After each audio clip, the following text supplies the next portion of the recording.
Hello students, मेरा नाम doctor Gajendra पुरोहित है और आप देख रहे हैं हमारा यूट्यूब चैनल। आज मैं आपके सामने मल्टीपल सेलेक्ट क्वेश्चंस के ऊपर जो टॉपिक लेने वाला हूं वो है limit and limit point of a sequence. इसमें अगर आप CSIR नेट गेट या किसी भी एग्जाम की तैयारी कर रहे हैं, जैसे IIT JEM भी हो सकता है, इन सभी एग्जाम के लिए ये टॉपिक और खास करके जो मल्टीपल सेलेक्ट क्वेश्चंस होते हैं वो कहने की बहुत बड़ा रोल प्ले करते हैं।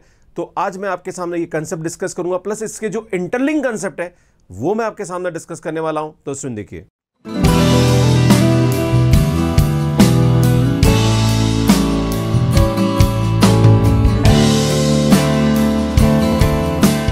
सुन यहां पे बताना चाहता हूं कि इससे पहले मैं काफी सारे वीडियोस अपलोड कर चुका हूं मल्टीपल सेलेक्ट क्वेश्चंस पे, तो आप IIT पे जाके लिंक आपको डिस्क्रिप्शन में मिल जाएगा। सुन देखिए यहां पे लिमिट पॉइंट क्या होता है। A real number p is said to be the limit point of sequence n if each neighborhood of p contain infinite term of sequence। इसमें मैं आपके सामने बताना चाह रहा हूं ये n यहां पे मान लीजिए हमारे पास ये दे रखा है -1 पावर n, है ना।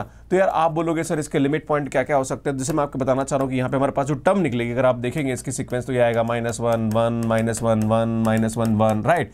तो ये हमारे पास A1 है, A2 है, A3 है। तो आप देख रहे हो यहाँ पे -1 and 1 आ रहा है। तो यहाँ पे -1 कौन कौन वैल्यू ले रहा है, एक तो A1 ले रहा है, एक A3 ले रहा है, एक A5 ले रहा है, ऐसे चलता जा रहा है। और ये हमारे पास 2n+1 टाइप तक की टर्म आएगी, हमारे पास ऐसी टर्म आएगी। एंड हमारे पास ये आएगा A2 A4, ऐसी हमारे पास 2n टर्म और भी हमारे पास इनफाइनाइट नंबर ऑफ टर्म आएगी यहाँ पे।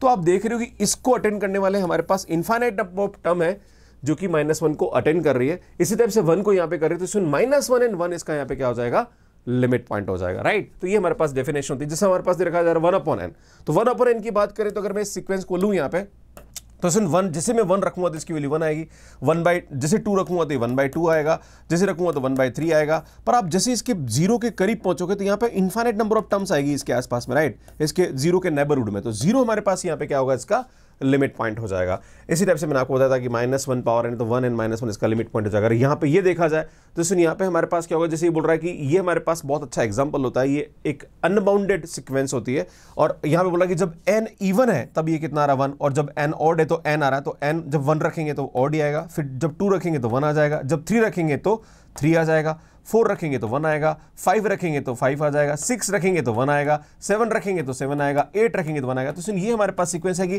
तो यहाँ पे 1 जो है ये इनफाइनाइट टाइम रिपीट कर रहा है, तो 1 इसका क्या हो जाएगा, लिमिट पॉइंट हो जाएगा। पर मैं आपको बताना चाह रहा हूं कि इसका जो लिमिट पॉइंट है वो यूनिक है। जब भी हमारे पास किसी भी सीक्वेंस का लिमिट पॉइंट यूनिक होता है तो वो कन्वर्जेंट होती है, पर यहां पे कंडीशन आ जाती है, वो होती है बाउंडेड। ये हमारे पास एक अनबाउंडेड सीक्वेंस है, इसका लिमिट पॉइंट यूनिक है, इसलिए सीक्वेंस कन्वर्जेंट नहीं होगी। मैं आपको आगे बताने वाला हूं, पर ये एग्जांपल दिमाग में रखना, क्लियर है। आगे बढ़, अब बात करेंगे सुन लिमिट ऑफ अ सीक्वेंस। अगर हमारे पास कोई भी सीक्वेंस है उसका जो लिमिट, खास करके स्टूडेंट बड़े कंफ्यूज होते हैं कि सर लिमिट पॉइंट और लिमिट समझ में नहीं आता कि लिमिट पॉइंट क्या होता है और लिमिट क्या होता है, राइट, है ना।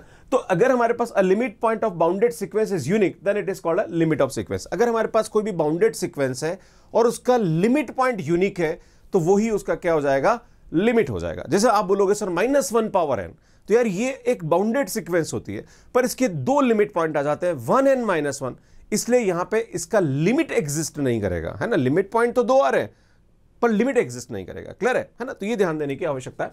जब 1/n है, इसमें ये हमारे पास एक बाउंडेड सीक्वेंस है क्योंकि 0 के और 1 के बीच में चलेगी, है ना। पर n टेंड्स टू इनफाइनाइट पे ये 0 पे जा रहा, तो इसका जो लिमिट पॉइंट है वो यूनिक है, तो वही इसका लिमिट भी हो जाएगा, क्लियर है। -1 पावर n बता दिया मैंने आपको, इसका लिमिट एग्जिस्ट नहीं करेगा। इसके बारे में बात करें तो सुन यहां पे इसका जो लिमिट पॉइंट आएगा वो 1 आएगा, but this sequence is unbounded, that's why यहां पे भी हमारे पास लिमिट एग्जिस्ट नहीं करेगा। इसमें यहां पे कुछ इंपॉर्टेंट की पॉइंट्स है, उनको समझने की जरूरत है।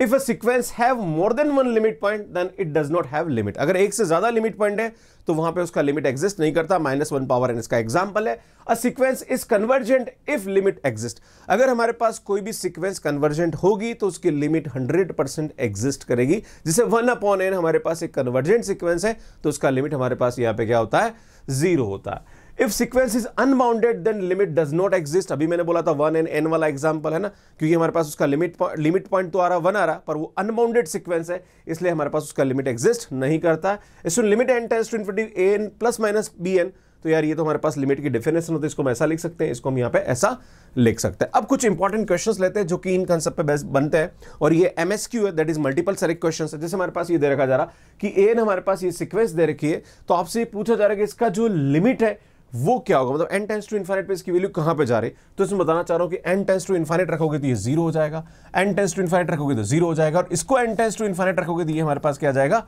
ई हो जाएगा। तो भाई साहब ये गलत है, ये हमारे पास करेक्ट हो जाएगा, और इसका जो लिमिट है वो एग्जिस्ट कर गया और वो ई आ गया, मतलब ये सीक्वेंस हमारे पास यहाँ पे क्या हो जाएगी, कन्वर्जेंट हो जाएगी, और कन्वर्जेंट सीक्वेंस है तो इसमें वो अनबाउंडेड तो हो ही नहीं सकती।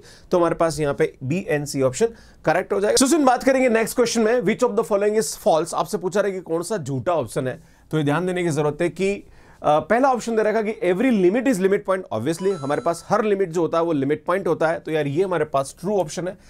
Every limit point is limit of sequence, no this is not true. -1 power n example ले ले, 1 एंड -1 दोनों उसके लिमिट पॉइंट होते हैं, पर इसकी लिमिट एग्जिस्ट नहीं करती है, सो ये हमारे पास फॉल्स ऑप्शन होगा, मतलब ये करेक्ट हो जाएगा। सुन बात करेंगे सी ऑप्शन के बारे में, a sequence is convergent if limit point exist. तो यार मैं बताना चाह रहा हूं कि लिमिट पॉइंट एग्जिस्ट करे, जरूरी नहीं कि उस वाले केस में सीक्वेंस कन्वर्जेंट हो। 1 और P वाला एग्जांपल, जो N वाला एग्जांपल मैंने आपके सामने दिया था, जहां पर उसका लिमिट पॉइंट 1 आ रहा था, पर वो सीक्वेंस अनबाउंडेड थी, इसलिए वो कन्वर्जेंट नहीं होगा। सो सुन ये भी हमारे पास एक फॉल्स ऑप्शन होगा, तो करेक्ट हो जाएगा। Next, a sequence is convergent if and only limit point is unique.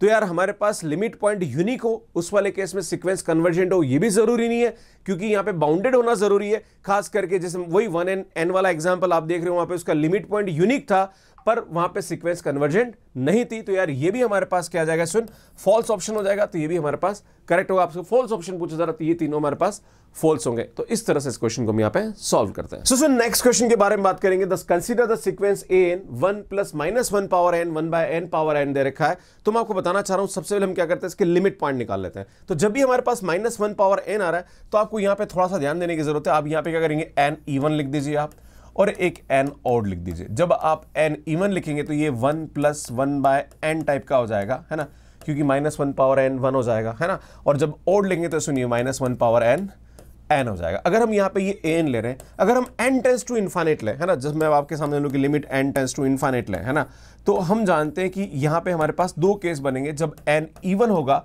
तो यार यहाँ पे ये e पे जाएगा, और जब n odd होगा तो यार ये हमारे पास क्या आएगा, सुन e पावर -1 पे जाएगा, राइट। तो हमारे पास दो लिमिट पॉइंट मिल रहे हैं यहाँ पे, है ना, दो लिमिट पॉइंट मिल रहे हैं। क्लियर। अब हम एक एक ऑप्शन को पढ़ के समझने की कोशिश करते हैं। There exist 3 real number alpha beta gamma such that neighbourhood of alpha beta gamma contain infinitely many terms of a sequence. सुन ये हमारे पास लिमिट पॉइंट की परिभाषा होती है कि अगर हमारे पास 3 ऐसे पॉइंट है जिसके नेबरहुड में infinite number of point contain करे, तो वो तीनों उसके लिमिट पॉइंट होंगे। जबकि यहाँ पे 2 लिमिट पॉइंट हो रहे हैं, यहाँ पे बोल रहा 3 है, सो यार ये इनकरेक्ट हो जाएगा। सो सुन बात करेंगे ऑप्शन बी के बारे में। There exist only 2 real number such that neighbourhood contain infinitely terms of sequence an।